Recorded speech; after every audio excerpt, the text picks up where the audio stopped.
Hello students, मैं शिव वर्मा आप सभी का स्वागत करता हूं बालाजी लर्निंग कोचिंग के इस नए वीडियो में।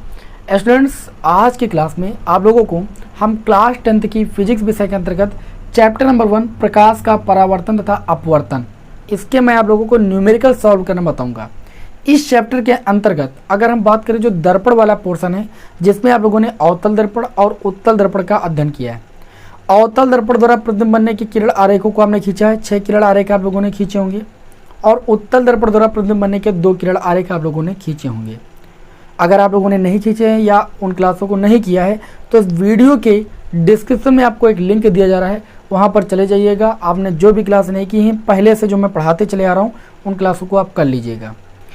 आज की इस क्लास में मैं आप लोगों को दर्पण से रिलेटेड जो भी क्वेश्चन होगा वो मैं यहाँ पर आपको सॉल्व करने वाला हूँ, चाहे जितना कठिन क्वेश्चन हो। दर्पण से रिलेटेड, चाहे वो उत्तल दर्पण से रिलेटेड हो या अवतल दर्पण से रिलेटेड हो, ठीक है।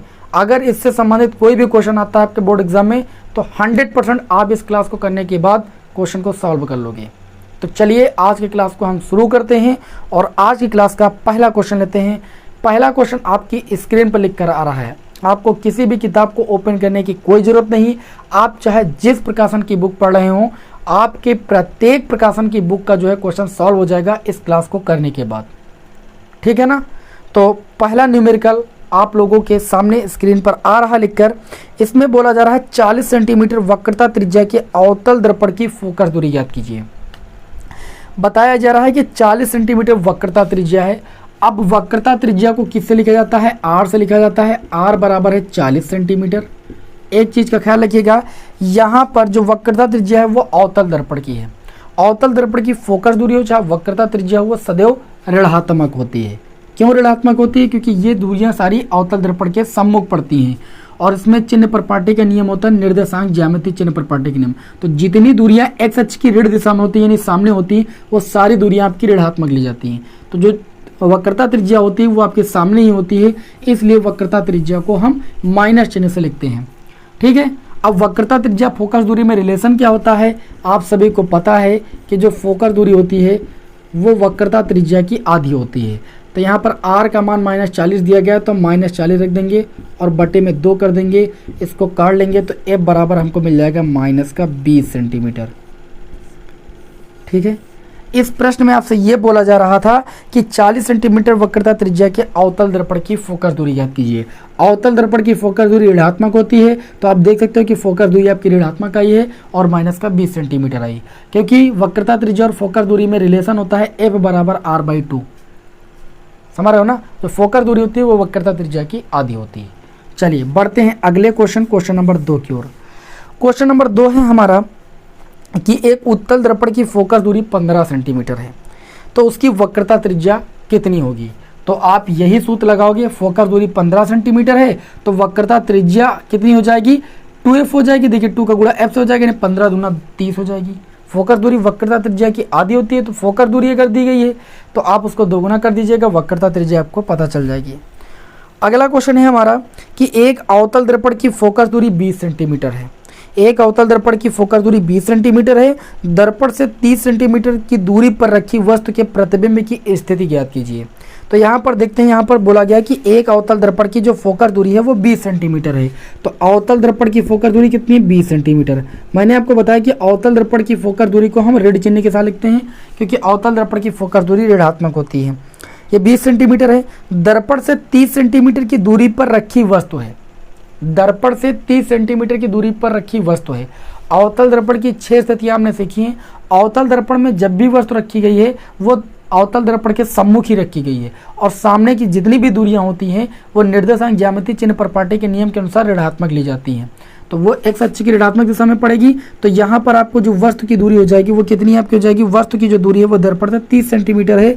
इसको भी क्या करेंगे हम? माइनस चिन्ह के साथ लिखेंगे। उसके बाद आगे दिया गया है कि वस्तु के प्रतिबिंब की स्थिति ज्ञात कीजिए। प्रतिबिंब की स्थिति को v से लिखते हैं, यानी v का मान निकालना है, ठीक है। अब आप इमेजिन कीजिए कि अवतल दर्पण में एक स्थिति आपने पढ़ी थी। क्या स्थिति पढ़ी थी? फोकस दूरी 20 सेंटीमीटर है, यहाँ पर f पॉइंट होता था, तो यहाँ पर आपका वक्रता केंद्र होता था। तो ये दूरी इन्होंने कहा क्वेश्चन में कि 20 सेंटीमीटर है। वस्तु को हम 30 सेंटीमीटर की दूरी पर रखते हैं, यानी f और c के बीच में कहीं पर वस्तु को रखा जा रहा है। तो याद कीजिए इस स्थिति में क्या होता था कि जो प्रतिबिंब होता था वो वक्रता केंद्र और अनंत के बीच बनता था। कहाँ बनता था? वक्रता केंद्र और अनंत के बीच, क्योंकि जब वस्तु वक्रता केंद्र पर होती थी तो प्रतिबिंब वक्रता केंद्र पर ही बनता था, बराबर बनता था। और जैसे ही वस्तु एफ और सी के बीच में आती थी तो प्रतिबिंब सी के इस पार भागता था। तो यहाँ पर अगर वक्रता त्रिज्या की बात करें तो हमारी 40 सेंटीमीटर आएगी कि नहीं आएगी? देखिए आर बराबर आपका हो जाएगा 2f, तो 2 गुणे एफ, एफ का मान 20 है, तो वक्रता त्रिज्या यहाँ से कितनी आ जाएगी? वक्रता त्रिज्या आपकी यहाँ से 40 आ जाएगी। आएगी कि नहीं आएगी बताइए, माइनस चिन्ह के साथ। अब जो प्रतिबिंब इस स्थिति में बन रहा है वो वक्रता केंद्र से बाहर की ओर बन रहा है, तो सीधी सी बात v का मान जो आएगा वो 40 से ज़्यादा ही आएगा। कितना आएगा भाई? 40 से ज़्यादा ही आएगा। ये बात तो हमको क्लियर हो गई, ठीक। और एक्स अक्ष की ऋण दिशा में प्रतिबिंब की स्थिति रहेगी, इसलिए v का मान क्या आएगा भाई? ऋण चिन्ह के साथ आएगा। तो ये बात क्लियर हो गई। अब यहाँ पर सूत्र लगा देंगे, ठीक है। सूत्र आपको पता है 1/f बराबर 1/v प्लस 1/u। देखिए ये बात मैंने आप लोगों को इसलिए बता दी, अगर थोड़ा कम समझ में आएगी तो कोई दिक्कत नहीं लेना, किरण आरेखों को एक बार पुनः जो है बनाकर सीख लेना, ये सारी बातें आपको समझ में आ जाएंगी। इससे क्या होता है कि जो हमें आंसर होता है उसका अनुमान लग जाता है, ठीक है, और हम क्वेश्चन को गलत नहीं करते हैं। तो यहाँ पर इस सूत्र को हम यूज करेंगे। तो ये आपका देखिए f का मान कितना दिया गया है 20, वो भी माइनस चिन्ह का, तो हमने माइनस लगा लिया। उसके बाद 1/v लिख लिया क्योंकि v का मान निकालना है। u का मान कितना है -30, तो -1/30 हो जाएगा। अब यहाँ से v का मान अगर हमें निकालना है तो 1/v बराबर, ध्यान से देखिएगा, 1/v बराबर इधर है माइनस का 1/20 और इस -1/30 को इधर ले जाएंगे तो ये प्लस का 1/30 हो जाएगा। इसको हल करेंगे तो 1/v बराबर इसका जो है एलसीएम हमें मिल जाएगा 60, ठीक है। 20 3 60 होता है, 3 का गुणा 1 से करेंगे -3 हो जाएगा। 30 दूनी 60 होता है, 2 का गुणा 1 से करेंगे ये आपका 2 हो जाएगा। 1/v बराबर -3 प्लस 2 माइनस का 1 हो जाएगा और बटे में 60, -3 से 2 जाएगा तो माइनस का 1 बचेगा। कैंची गुणा करेंगे तो v बराबर हमें कितना मिल जाएगा भाई 60 सेंटीमीटर, वो भी माइनस चिन्ह के साथ मिलेगा क्योंकि माइनस चिन्ह लगा हुआ है, ठीक। मैंने पहले ही बताया था कि जो प्रतिबिंब है वो एक्स अक्ष की ऋण दिशा में बनेगा, इसलिए v का मान कितना आएगा भाई? ऋणात्मक आएगा जो भी आएगा, और वो 40 सेंटीमीटर से ज़्यादा आएगा। तो देख लीजिए 40 सेंटीमीटर से ज़्यादा आया और ऋणात्मक आया। बताइए बात क्लियर हुई कि नहीं क्लियर हुई? अभी आपको बहुत मजा आने वाला है, बस आप पूरी क्लास को ध्यान से देखिएगा। बस अगर आपने किरण आरेख वाली क्लास नहीं देखी तो आप जरूर देख लीजिएगा, तब आपको न्यूमेरिकल और ज़्यादा आसान लगेंगे। आप चलिए बढ़ते हैं अपने इस क्लास के अगले क्वेश्चन की ओर, ठीक है। अगला क्वेश्चन होगा हमारा इस क्लास का क्वेश्चन नंबर 3, ठीक है। अब न्यूमेरिकल की ओर बढ़े हैं, बड़े बड़े न्यूमेरिकल हल करेंगे। यहाँ पर देखिए अगला क्वेश्चन ये दिया गया है कि एक अवतल दर्पण की फोकस दूरी 5 सेंटीमीटर है, इसके सामने 10 सेंटीमीटर की दूरी पर रखी वस्तु का प्रतिबिंब कहाँ पर बनेगा? क्या वह वास्तविक होगा? तो चूंकि ये अवतल दर्पण द्वारा है तो अवतल दर्पण की जो 6वीं स्थिति होती है लास्ट वाली, उसमें प्रतिबिंब आभासी बनता है, तो वो तो बाद में बात क्लियर होगी। पहले यहाँ पर हम देखते हैं कि अवतल दर्पण की जो फोकस दूरी है वो कितनी है? 5 सेंटीमीटर। तो अवतल दर्पण की फोकस दूरी ऋणात्मक होती है, तो -5 सेंटीमीटर लिखेंगे। आगे दिया गया है, क्या दिया गया है कि इसके सामने 10 सेंटीमीटर की दूरी पर वस्तु रखी जा रही है। तो वस्तु कितनी दूरी पर रखी जा रही है? 10 सेंटीमीटर पर, क्योंकि ये एक्स अक्ष की ऋण दिशा में ही वस्तु रखी जाएगी, यानी दर्पण के सामने होगी और सामने की दूरियां सभी ऋणात्मक, यानी -10 सेंटीमीटर हो जाएगा। आगे दिया गया है कि रखी वस्तु का प्रतिबिंब कहाँ पर बनेगा। तो प्रतिबिंब की हम स्थिति ज्ञात करेंगे किस सूत्र से? 1/f बराबर 1/v प्लस 1/u से, ठीक। तो यहाँ पर देखिए हो जाएगा 1/f की वैल्यू कितनी भाई? -5, v की वैल्यू पता नहीं, u की वैल्यू -10, तो 1/-10। इसको इधर लाएंगे तो 1/v बराबर निकालेंगे तो -1/5 इधर पहले से है, और -1/10 को इधर ले जाएंगे तो प्लस का 1/10 हो जाएगा। तो ये आपका हो जाएगा 1/v बराबर एलसीएम 10 मिल जाएगा। 5 दूनी 10 होता है, 2 का गुणा इससे करेंगे तो -2 = 2, 10 1 = 10 होता है तो प्लस का 1 हो जाएगा। 1/v बराबर माइनस का 1/10 आया, कैंची गुणा करेंगे तो v बराबर -10 सेंटीमीटर आया। अब v बराबर -10 सेंटीमीटर, माइनस चिन्ह ये सोच कर रहा है कि प्रतिबिंब हमारा दर्पण के सम्मुख बन रहा है, सामने बन रहा है, ठीक है। और ये चूंकि माइनस आया है, v की स्थिति, एक तो पहली बात तो माइनस आई है, माइनस तो ये पता चल गया कि प्रतिबिंब हमारा कहाँ पर बन रहा है? सामने बन रहा है। और अवतल दर्पण की जो 6वीं स्थिति थी उसमें प्रतिबिंब हमारा आभासी कब बनता था? जब प्रतिबिंब हमारा सीधा और दर्पण के पीछे बनता था। अब पीछे होगा तो एक्स अक्ष की ऋण दिशा हो जाएगी चतुर्थांश में, देखिए चतुर्थांश में इधर एक्स अक्ष की धन दिशा होती कि नहीं, और प्रतिबिंब जब पीछे बनेगा तो वो एक्स अक्ष की धन दिशा में बनेगा, तो v का मान ऋणात्मक आना ही नहीं चाहिए। ठीक है, तो जब जब प्रतिबिंब अवतल दर्पण में सामने की ओर बना है तब तब प्रतिबिंब आप पांचों स्थिति में देख लीजिएगा उल्टा बना है। कैसा बना? उल्टा। और प्रतिबिंब अगर उल्टा बना है तो ये पक्का है कि कैसा बनेगा भाई? वास्तविक बनेगा। ठीक, सीधा बनेगा तो आभासी और प्रतिबिंब उल्टा बनेगा तो वास्तविक। क्योंकि ये जो प्रतिबिंब की स्थिति आई है वो -10 सेंटीमीटर आई है, यानी प्रतिबिंब हमारा सामने बन रहा है, और सामने जब बनता है तो अवतल दर्पण की पांचों स्थितियों में प्रतिबिंब हमारा कैसा बनता है भाई? वास्तविक बनता है और उल्टा बनता है। इसलिए यहाँ पर लिखेंगे वास्तविक, क्योंकि प्रश्न में ये पूछा गया था कि क्या प्रतिबिंब वास्तविक बनेगा, तो जी हाँ, प्रतिबिंब हमारा वास्तविक बनेगा। चलिए अब बढ़ते हैं अगले न्यूमेरिकल की ओर। अगला न्यूमेरिकल हमारा न्यूमेरिकल नंबर 4। न्यूमेरिकल नंबर 4 में क्या बोला जा रहा है कि अवतल दर्पण की फोकस दूरी 15 सेंटीमीटर है।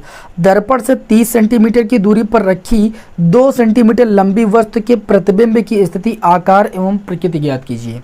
ठीक है, तो चलिए इसको यहाँ पर हम सॉल्व करते हैं। अवतल दर्पण की फोकस दूरी कितनी भाई? 15 सेंटीमीटर है। अवतल दर्पण के लिए इसलिए -15 सेंटीमीटर रखेंगे। और उसके बाद क्या दिया गया है? दर्पण से 30 सेंटीमीटर दूरी पर रखी, दर्पण से 30 सेंटीमीटर की दूरी पर रखी एक मोमबत्ती। मोमबत्ती क्या? वस्तु। वस्तु की स्थिति को किससे लिखते हैं? यू से। अब चूंकि वस्तु भी दर्पण के सम्मुख, इसलिए -30 सेंटीमीटर रखेंगे। ठीक, वस्तु की स्थिति को हमेशा माइनस में लिखना है, क्योंकि वो हमेशा दर्पण हो या लेंस हो सामने ही होगी। 2 सेंटीमीटर लंबी वस्तु है। वस्तु की लंबाई को लिखते हैं भाई O से, O फॉर ऑब्जेक्ट। वस्तु की लंबाई कितनी भाई? 2 सेंटीमीटर है। आगे बात करें, प्रतिबिंब की स्थिति, आकार एवं प्रकृति ज्ञात कीजिए। प्रतिबिंब की स्थिति को हम V से लिखते हैं, V का मान ज्ञात करना है। आकार का मतलब प्रतिबिंब की लंबाई निकालना है, यानी I का मान निकालना है। ठीक, हमको 2 चीजें यहाँ पर निकालनी है। तो पहले तो देखिए F और U का मान पता है, तो V का मान निकाल सकते हैं। तो लिखेंगे कि 1/F बराबर 1/V प्लस 1/U से। सबसे पहले तो हम इस सूत्र को यूज करेंगे, तो यहाँ पर हो जाएगा 1/F की वैल्यू कितनी भाई? -15 बराबर 1/V की वैल्यू हमें पता नहीं, U की वैल्यू कितनी है? -30, तो ये -30 हो गया। अब हम क्या करेंगे? -1/15 लिखा है, इस -1/30 को इधर लाएंगे तो ये प्लस का 1/30 हो जाएगा, बराबर 1/V हो गया। इसमें अगर हर देखें एलसीएम हमें मिल जाएगा 30, 15 दूना 30, तो ये माइनस का 2 हो जाएगा, 30 से कम 30 प्लस का 1 हो जाएगा, बराबर 1/V।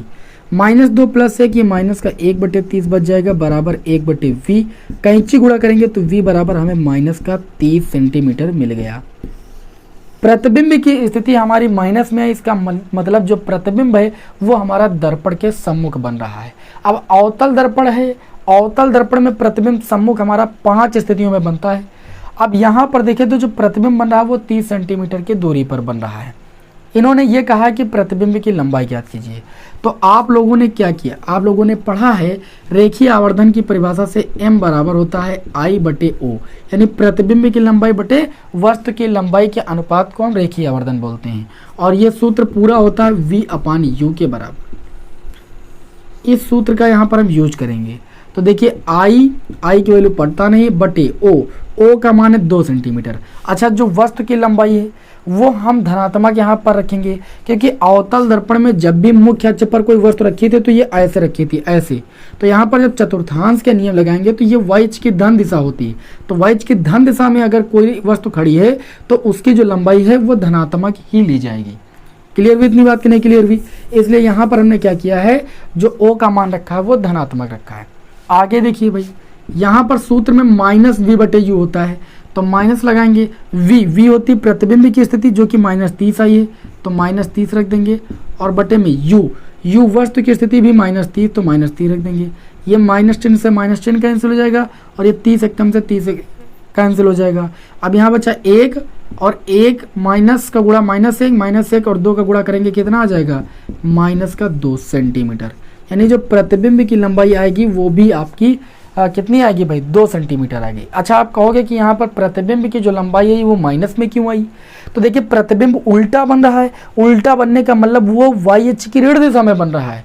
इस वजह से जो प्रतिबिंब की दूरी है वो आपकी क्या है भाई? माइनस का आई है, माइनस चिन्ह के साथ आई है। अच्छा, आंसर हमारा सही कि नहीं सही ये भी हम चेक कर सकते हैं यदि किरण आरेखों को हमने अच्छी तरीके से पढ़ा है। देखिए अवतल दर्पण की फोकस दूरी 15 सेंटीमीटर है और वस्तु रखी है 30 सेंटीमीटर की दूरी पर, और फोकस दूरी की दोगुनी दूरी क्या होती है, वक्रता त्रिज्या होती है। यानी वस्तु हमारी 30 सेंटीमीटर की दूरी पर रखी है, यानी वक्रता त्रिज्या पर रखी है। अवतल दर्पण द्वारा प्रतिबिंब बनने की तीसरी स्थिति को याद कीजिए कि जब हमारा वस्तु जो है वक्रता त्रिज्या पर रखी होती थी तो प्रतिबिंब हमारा वक्रता त्रिज्या पर ही बनता था, वास्तविक बनता था, उल्टा बनता था, वस्तु के बराबर बनता था। ठीक है ना। तो आप देख सकते हैं कि वस्तु हमारी 30 सेंटीमीटर की दूरी पर रखी तो प्रतिबिंब भी हमारा 30 सेंटीमीटर की दूरी पर बना। वस्तु हमारी 2 सेंटीमीटर लंबी थी तो प्रतिबिंब की लंबाई भी 2 सेंटीमीटर आई।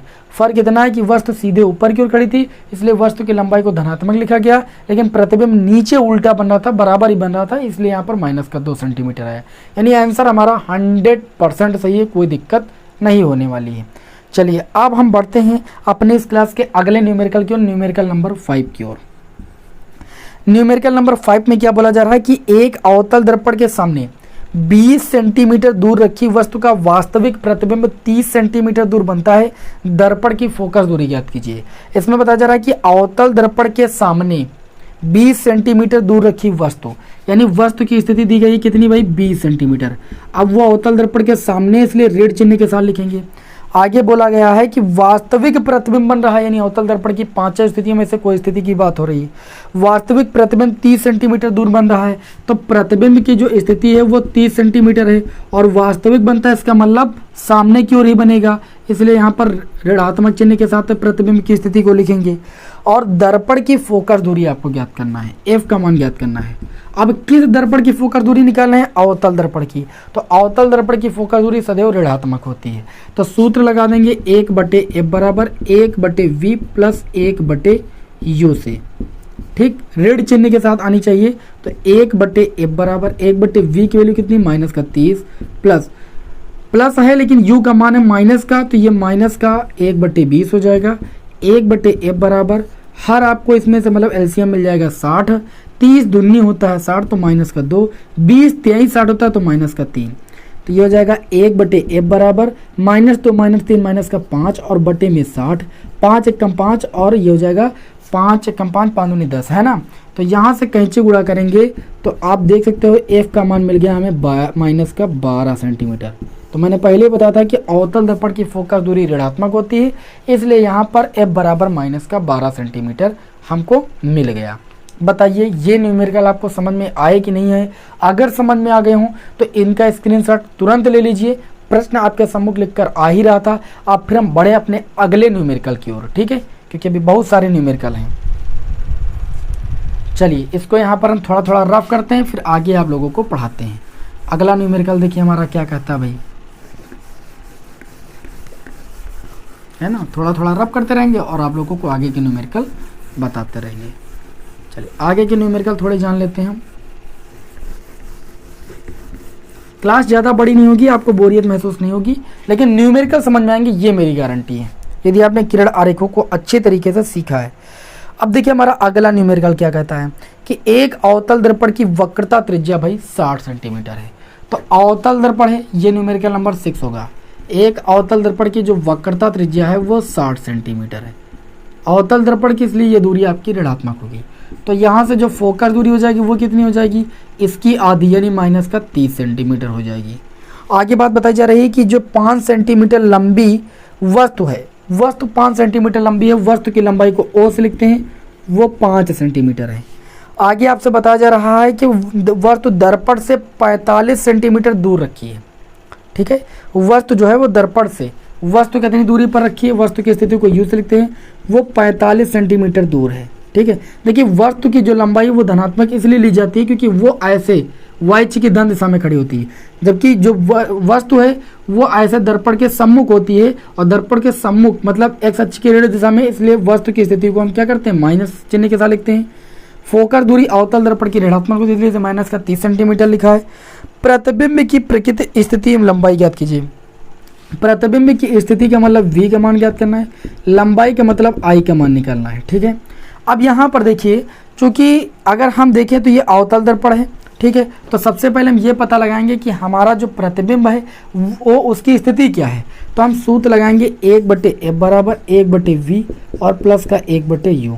तो ये हो जाएगा 1/f की वैल्यू कितनी भाई, माइनस का 30 बराबर 1/v, v की वैल्यू पता नहीं, प्लस 1/u, u की वैल्यू -45 तो 1/-45, इसको इधर लाएंगे तो माइनस का 1/30, माइनस का 1/45 हो जाएगा प्लस का 1/45 और बराबर 1 हो जाएगा v।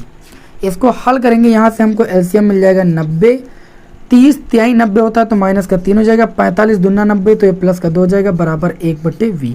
-3 + 2 ये माइनस का 1/90 हो जाएगा बराबर 1/v। कैंची गुणा करेंगे तो v बराबर आ जाएगा माइनस का 90 सेंटीमीटर। प्रतिबिंब जो बनेगा वो 90 सेंटीमीटर की दूरी पर बनेगा। कितनी दूरी पर बनेगा भाई? 90 सेंटीमीटर की दूरी पर बनेगा। अब साथ ही में इसमें ये भी पूछ रहा है कि प्रतिबिंब की लंबाई क्या होगी, तो हम क्या करेंगे, प्रतिबिंब की लंबाई के लिए सूत्र लगाएंगे रेखीय आवर्धन वाला I/O बराबर होता है माइनस का V/U। इस सूत्र का उपयोग करेंगे तो I प्रतिबिंब की लंबाई हमें निकालना है, O वस्तु की लंबाई कितनी दी गई यहाँ पर 5 सेंटीमीटर दी गई है, माइनस V की वैल्यू आपको देखिए निकाला है माइनस का 90 आया तो यहाँ पर लिख देंगे माइनस का 90, माइनस सूत्र वाला वो लिखा है। U की वैल्यू कितनी है माइनस का 45, माइनस चिन्ह कैंसिल हो गया, 45 से कम 45, 45 दूना 90, अब ये 2 आया -2 और यहाँ कैंची गुणा करेंगे तो ये I बराबर 5 और दूनी कितना हो जाएगा माइनस का 10 सेंटीमीटर। अवतल दर्पण में जो प्रतिबिंब होता है वो मुख्य अक्ष के नीचे बनता है, यानी y अक्ष की ऋण दिशा में बनता है, इसलिए यहाँ पर I का मान कितना आया भाई माइनस का 10 सेंटीमीटर आया। किसी को कोई दिक्कत? कोई दिक्कत नहीं। अब चलिए इसी क्रम में बढ़ते हैं अपने इस क्लास के अगले क्वेश्चन की ओर। अब आते हैं थोड़ा सा उत्तल दर्पण की ओर। प्रश्न में बोला जा रहा है कि एक उत्तल दर्पण की फोकस दूरी 15 सेंटीमीटर है। एक उत्तल दर्पण की जो फोकस दूरी है, क्वेश्चन नंबर 7 होगा। उत्तल दर्पण की फोकस दूरी धनात्मक होती है, वो कितनी भाई 15 सेंटीमीटर, तो प्लस का 15 सेंटीमीटर लेंगे। अब यह अवतल दर्पण नहीं है भाई। आगे बोला जा रहा है कि एक वस्तु इसकी मुख्य अक्ष पर ध्रुव से 20 सेंटीमीटर की दूरी पर रखी जाती है। वस्तु जो रखी जाती है वो कितनी दूरी पर रखी जाती है 20 सेंटीमीटर की दूरी पर, तो वो चूंकि दर्पण के सामने होगी इसलिए ऋणात्मक होगी। वस्तु के प्रतिबिंब की स्थिति ज्ञात कीजिए। वस्तु के प्रतिबिंब की स्थिति आपको ज्ञात करना है। चूंकि ये उत्तल दर्पण है और उत्तल दर्पण द्वारा प्रतिबिंब जब भी बनता है तो वो आपका दर्पण के पीछे बनता है। दर्पण के पीछे बनने का मतलब ये है कि आपका जो प्रतिबिंब बनेगा वो एक्स अक्ष की धन दिशा में बनेगा, यानी जो प्रतिबिंब की दूरी आएगी, प्रतिबिंब की जो स्थिति आएगी वो आपकी धन चिन्ह के साथ आएगी। जितनी भी दूरी पर स्थित होगी वो धन चिन्ह के साथ आएगी, क्योंकि उत्तल दर्पण द्वारा प्रतिबिंब बनने की स्थिति में आपने देखा है कि प्रतिबिंब हमारा दर्पण के पीछे बनता है और दर्पण के पीछे बनने का मतलब वो एक अक्ष की धन दिशा में बनेगा। तो सूत्र लगाएंगे 1/f बराबर 1/v प्लस 1/u। यहाँ पर लिखेंगे से f की वैल्यू कितनी है 1/15 यहाँ पर लिख देंगे f की वैल्यू, और v की वैल्यू पता नहीं है, u की वैल्यू -20 है तो माइनस का 20, इसको इधर ले आएंगे 1/15, ये माइनस का 1/20 आएगा 1/+20 बराबर 1/v हो जाएगा। अब देखिए यहाँ पर क्या करेंगे, एलसीएम लेंगे तो ये आपको मिल जाएगा 60, 15 चौको 60 4 लेके आएंगे 20 यहाँ पर हो जाएगा 60 बराबर 1/v। यहाँ पर देखें तो 4 3 7, 7 बटे नीचे में 60 बराबर कितना आ जाएगा 1/v। तो v बराबर कितना आ जाएगा, पलट देंगे तो v बराबर आ जाएगा 60/7। इसका मान निकालोगे 7/56, 4 बचा पॉइंट लगाया 7/25 35, 5 बचा 7/7 8.57 सेंटीमीटर। जो प्रतिबिंब बनेगा उत्तल दर्पण में दर्पण के पीछे 8.57 सेंटीमीटर पर बनेगा। यहाँ पर लिख देना दर्पण के पीछे। ये जो धनात्मक जो दूरी है यही चीज़ इससे पता ही चल रहा है कि प्रतिबिंब हमारा दर्पण के पीछे बन रहा है। बताइए था आसान न्यूमेरिकल कि नहीं था? आसान न्यूमेरिकल था भाई। चलिए अब हम बढ़ते हैं आगे के क्वेश्चनों की ओर। थोड़ा सा इधर रफ करेंगे, उम्मीद करता हूँ कि आप सभी लोगों ने ये सब नोट कर लिया होगा, है ना। चलिए भाई इसको रफ कर दिया हमने। अब हम बढ़ते हैं अगले न्यूमेरिकल की ओर। अब ये दर्पण वाले न्यूमेरिकल की जो भी आपकी समस्या थी वो धीरे धीरे खत्म हो रही होगी, ठीक है। सारे टाइप के मैं न्यूमेरिकल आपको करा भी रहा हूँ और कोई भी परेशानी आपको नहीं होनी चाहिए। चलिए अब न्यूमेरिकल होगा हमारी इस क्लास का न्यूमेरिकल नंबर 8। न्यूमेरिकल नंबर 8 में क्या बोला जा रहा है? न्यूमेरिकल नंबर 8 में ये बोला जा रहा है कि उत्तल दर्पण से 25 सेंटीमीटर दूर रखी वस्तु के प्रतिबिंब की लंबाई वस्तु की आधी होती है, दर्पण की फोकस दूरी याद कीजिए। एक उत्तल दर्पण से 25 सेंटीमीटर की दूरी पर वस्तु रखी है, तो वस्तु रखी 25 सेंटीमीटर की दूरी पर है तो सामने ना, तो दूरी ऋणात्मक लेंगे। उसके बाद बोला जा रहा है कि वस्तु के प्रतिबिंब की लंबाई, वस्तु के जो प्रतिबिंब यानी आई की जो लंबाई है वो वस्तु की लंबाई की आधी, वस्तु की लंबाई को ओ से लिखते हैं, उसकी कितनी भाई आधी है। ठीक है, दर्पण की फोकस दूरी ज्ञात कीजिए, आपको एफ का मान निकालना है यहाँ पर। तो सबसे पहले तो आप यहाँ पर देखिए, आप सूत्र लगाओगे आई बटे ओ बराबर माइनस वी बटे यू से। देखिए आई का मान जो है वो ओ बाई टू के बराबर, तो ओ बाई टू लिख लिया, बटे में ओ लिख लिया, बराबर माइनस वी बटे यू। एक चीज़ का ख्याल रखिएगा, यहाँ पर ये जरूर पता लगा लीजिएगा कि दर्पण कैसा है। तो दर्पण आपका उत्तल दर्पण है। उत्तल दर्पण में जब भी प्रतिबिंब बनता है वो दर्पण के पीछे बनता है, ठीक है, और वो सीधा ऐसे वाइच के धन दिशा में बनता है। इस वजह से जो आई का मान होगा वो धनात्मक होगा, इसलिए यहाँ पर धनात्मक लिखा प्रतिबिंब की लंबाई। अब बात करें वस्तु की लंबाई, तो वस्तु हमेशा दर्पण के सम्मुख भी वाई अक्ष की दिशा में, वाई अक्ष की धन दिशा में ही खड़ी होती है, इसलिए यहाँ पर वस्तु की लंबाई को भी हम धनात्मक चिन्ह के साथ लिखेंगे, नहीं ओ को भी धनात्मक चिन्ह के साथ लिखेंगे। अब देखिए यहाँ पर हल करेंगे तो ओ से ओ कैंसिल हो जाएगा, ये 1/2 बराबर आ जाएगा माइनस वी बटे यू, कैंची गुणा करेंगे। तो यहाँ पर देखिए हमें क्या निकालना, हमें निकालना फोकस दूरी। तो यहाँ से अगर हम देखें तो हमको एक चीज़ का मान पता है, u का मान -25 है, तो यहाँ पर अगर हम -25 रख दें तो माइनस माइनस कैंसिल, 25 इधर आ जाएगा, तो ये 25/2 बराबर कितना आ जाएगा v। थोड़ा सा गलती नहीं हुई है, सही है, 25 इधर आ गया, बटे में 2। तो जो प्रतिबिंब बनेगा वो 25/2 सेंटीमीटर की दूरी पर बनेगा। ये सही है, क्यों? क्योंकि उत्तल दर्पण में जो प्रतिबिंब बनता है वो दर्पण के पीछे बनता है, और दर्पण के पीछे बनने का मतलब वो एक्स अक्ष की धन दिशा में बन रहा है। इस वजह से यहाँ पर v का मान धनात्मक आया है। ठीक है, 25/2 का मतलब 12.5 सेंटीमीटर की दूरी पर। क्योंकि इस प्रश्न में ये नहीं पूछा जा रहा है कि आप प्रतिबिंब की स्थिति हमको बताइए, आप उसकी फोकस दूरी बताइए। तो आप लिखोगे तब फोकस दूरी के लिए 1/f बराबर 1/v प्लस 1/u वाले सूत्र से 1/f बराबर 1/v की अगर बात करें तो v की वैल्यू आई 25/2, तो 25 नीचे लिखोगे और बटे 2 वाला जो होगा वो ऊपर पहुंच जाएगा, तो हम 2/25 को रख रहे हैं, प्लस u की वैल्यू कितनी भाई -25, तो प्लस वाला चिन्ह आपका माइनस हो जाएगा, -25। ठीक है, इसको आगे हल करेंगे थोड़ा सा, तो ये आपको मिल जाएगा 1/f बराबर, एक हर ले लेंगे 25, देखिए 2 से 1 जाएगा, 1 बचेगा, कैंची गुणा करेंगे तो f बराबर हमको मिल गया 25 सेंटीमीटर। ये आंसर हमारा क्यों सही है, पहले ये दिमाग लगाइए, क्योंकि यहाँ पर फोकस दूरी धनात्मक आई है। दर्पण हमारा क्या था, उत्तल दर्पण, और उत्तल दर्पण की फोकस दूरी सदैव होती है धनात्मक। तो ये आंसर हमारा क्या भाई 100% सही है। चलिए आगे बढ़ते हैं, बहुत ही इंपॉर्टेंट क्वेश्चन लेते हैं आज की क्लास का, क्वेश्चन नंबर 9। क्वेश्चन नंबर 9 में क्या बोला जा रहा है, क्वेश्चन नंबर 9 में आपसे ये बोला जा रहा है कि एक उत्तल दर्पण की वक्रता त्रिज्या आपकी 40 सेंटीमीटर है। तो उत्तल दर्पण की वक्रता त्रिज्या आपकी धनात्मक ली जाएगी 40 सेंटीमीटर, क्योंकि यहाँ पर फोकस दूरी धनात्मक होती है। तो वक्रता त्रिज्या 40 सेंटीमीटर, तो फोकस दूरी इसकी आधी हो जाएगी 20 सेंटीमीटर। एक उत्तल दर्पण की वक्रता त्रिज्या 40 सेंटीमीटर है, इस दर्पण से 30 सेंटीमीटर दूर रखी वस्तु का प्रतिबिंब कहाँ पर बनेगा। वस्तु कितनी दूरी पर रखी, -30 सेंटीमीटर। -30 क्यों रख रहे हैं, क्योंकि वस्तु हमेशा दर्पण के सम्मुख होती है। तो प्रतिबिंब कहाँ बनेगा, v का मान निकालना है। सूत्र लगा दोगे 1/f बराबर 1/v प्लस का 1/u, इस वाले सूत्र से। तो 1/f, f की वैल्यू कितनी भाई 20 बराबर 1/v, v का मान पता नहीं। u की बात करें तो u का मान -30, तो -30 इसको इधर लाएंगे तो 1/v, ये इधर आएगा तो प्लस का 1/30 हो जाएगा और बराबर 1/v हो जाएगा। एलसीएम की बात करें तो 60 मिल जाएगा, 20 × 60 होता है, 30 दूनी 60 होता है, बराबर 1/v। यहाँ से अगर देखें तो 1/v बराबर हमें मिल गया 2 1 3 3 2 5 और बटे में 60, 12 पंचे 60 होता है, यानी 1/v बराबर 1/12। कैंची गुणा करेंगे तो प्रतिबिंब की जो स्थिति आ जाएगी वो 12 सेंटीमीटर आएगी।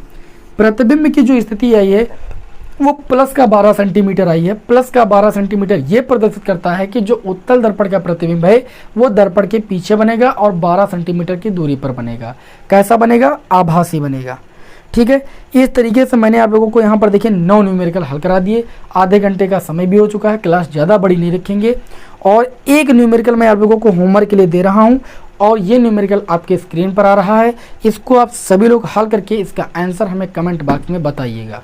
जब आप आंसर बताओगे तो हमें भरोसा हो जाएगा कि जो चीज़ें मैंने आपको समझाई हैं वो आपको समझ में आ गई हैं। ठीक है ना। तो चलिए अब हम नेक्स्ट क्लास में आपको मिलेंगे। जय हिंद, वंदे मातरम।